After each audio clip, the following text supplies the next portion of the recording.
Okay, so listener's name. Picture this with me for a second. Like, you're at this super exclusive event in New York City, right? One of those things with champagne flutes everywhere you look. Exactly. And it's packed with, like, politicians, tech giants, the whole shebang. The real movers and shakers. Yeah. And suddenly, Giorgia Meloni takes the stage. But it's not just a quick wave and a hello. Oh, no, not even close. Yeah. We're talking Italy's prime minister accepting an award from Elon Musk himself. You can't make this stuff up. A word from Elon Musk, that's got to be a story in itself. It is, and it tells you a lot about how Meloni's trying to, position herself, not just back home in Italy, but on the world stage, really. This whole thing was organized by the Atlantic Council, right? Right. The article from, what was it, Testo Incolato, and mentioned that. Yeah, and the Atlantic Council, they're not just some random group, they're a pretty influential think tank. So having their stamp of approval, it definitely lends Meloni some legitimacy, at least in certain circles. For sure. And it wasn't just a standard acceptance speech either. The article mentioned her dropping all these names: Michael Jackson, Ronald Reagan, even quoting some Italian philosopher. Oh, yeah, she's a pro at this kind of thing. Knows exactly what she's doing. So what's the strategy there? Is it all just for show? Well, think about it. You mentioned Michael Jackson. You instantly add this layer of pop culture, right? Yeah. It makes you seem more relatable, especially to a global audience. And then, you toss in a Reagan reference. Wink, wink, nudge, nudge to a certain segment of the American audience. Especially with the elections coming up. It's pretty calculated. It's like she's trying to speak to multiple audiences all at once with these very deliberate references. Exactly. And it's not just who she's name-dropping, but the actual themes she brings up. Like this whole oikophobia thing, Yeah. that's a loaded term. I had to look that one up, I'll admit. So what's the significance of her, using a word like that? Well, she's tapping into this whole anxiety people have these days, right? Mhm. About their cultures kind of being chipped away at. Interesting. And you see it everywhere, not just in Europe. These debates about immigration, globalization, Mm-hmm. even cancel culture, when you really think about it. It's all connected. And she even sang some man in the mirror up there, according to this article. Not exactly something you see every day from a world leader. Wow. Do you think Elon jumped up on stage with her? I have my doubts. Probably not. But I think you've hit on something important, right? There's this contrast going on. You've got Meloni up there singing Michael Jackson, which is, well, it's unexpected.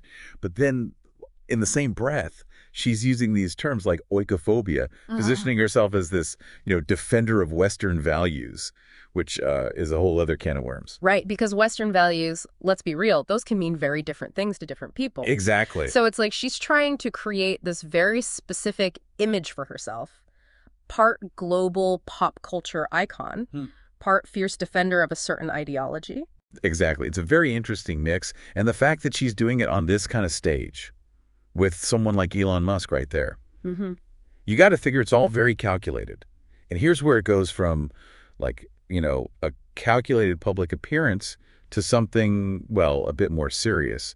The article, it highlighted how she kept talking about, this whole decline of the West thing. Yeah, she definitely hammered that point home. The rise of authoritarianism. She even quoted some, 20th century Italian philosopher to kind of drive it home. So she's not just playing to the crowd in New York, she's sending a message back home too, right? Oh, absolutely. Remember, she's, leading a country with a past, right? A complicated one, especially when you start talking about fascism and...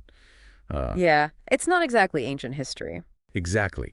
So by positioning herself as this, bulwark against authoritarianism, she's trying to reassure people, especially those who might be a little, shall we say, concerned about her party's history. Look, I'm the one to protect you from the big bad world. Kind of like that. Yeah, exactly. But it's not just about Italy. She's making a broader point here, about strong leadership on a global scale. And this is where that Reagan nod, it takes on a whole other meaning. Because it aligns her with a very specific brand of American Conservatism. Right. The kind that emphasizes military strength, standing up to anyone they see as a threat. Exactly. Which brings us back to that whole Western values thing, which... Isn't that a little risky? I mean, what are Western values exactly? Seems like everyone's got their own definition these days. You're not wrong. And this is Meloni's gamble. She's betting that by using these terms, Western values, the decline of the West, that it'll resonate with a certain, segment of the global audience. The ones who are, what, nostalgic for a simpler time? Yeah, when the West was really calling the shots. But what's interesting is she then tries to balance that with this whole call for international cooperation. Remember how the article mentioned her advocating for a partnership-based approach? She even brings up the Mattei Plan for Africa as an example. Oh, right, right. Now, that's an interesting reference. Can you remind me what that was all about? Yeah, so the Mattei Plan, it was named after the guy, Enrico Mattei, and basically it was this strategy for helping Africa develop economically back in the 50s and 60s. And the key thing was, it wasn't about, exploitation or anything like that. It was about collaboration, mutual benefit. So she's basically saying, hey, we need to work together, but don't forget who's holding the cards. Like that. It's definitely open to interpretation, but it's a balancing act, right? She wants to project strength, but also this willingness to work with other countries, especially in the developing world.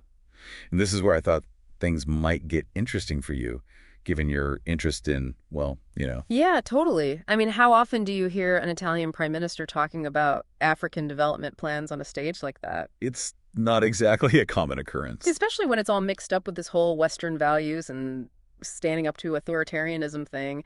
It's a lot to unpack. Exactly. And it reminds us that, every word, every reference, it's all very deliberate, calculated. She's chosen her words very carefully here, not just for the people in that room, but for the whole world, really. It's like she's playing this this high stakes game, right? With her words, trying to appeal to like voters back home, the international community, maybe even trying to nudge things a little with the US elections on the horizon. Yeah, it's a lot to balance for sure. And speaking of balance, this is something I found interesting, especially for you, with your interest in how these political narratives really take hold. Did you notice how Meloni basically framed the whole world stage as this battle between, democracy and authoritarianism? Oh, yeah, definitely. It was kind of hard to miss. Right. But isn't that a little, I don't know, simplistic? Like the world's way more complicated than just good guys and bad guys, right? Oh, for sure. 100%. But, and here's the thing, that kind of framing, it's effective. It creates this urgency, a call to action, almost like pick a side. And it's not a coincidence that she used that kind of language, especially right after mentioning the war in Ukraine. So she's tapping into those existing fears, using them to make her, I don't know, seem like the strong leader on the world stage. Exactly. And that's what makes this whole thing, so fascinating. How much of what we're seeing, how much of what she's saying is, real conviction and how much is strategy. That's the million-dollar question, isn't it? And I mean, short of reading her mind. We may never know.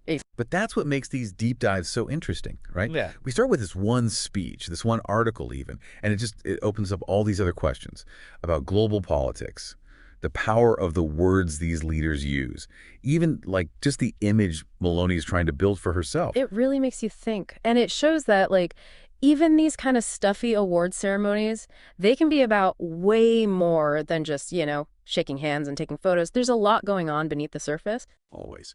So, listener's name, as you keep an eye on Meloni and, these U.S. elections coming up, just pay attention to those details, the language that's being used, the stories they're telling, what keeps coming up, who are they talking to, and how might those messages land differently depending on, who's on the receiving end. This deep dive, it's given us a lot to think about when it comes to Meloni. But also just the way the world works these days. It's complicated.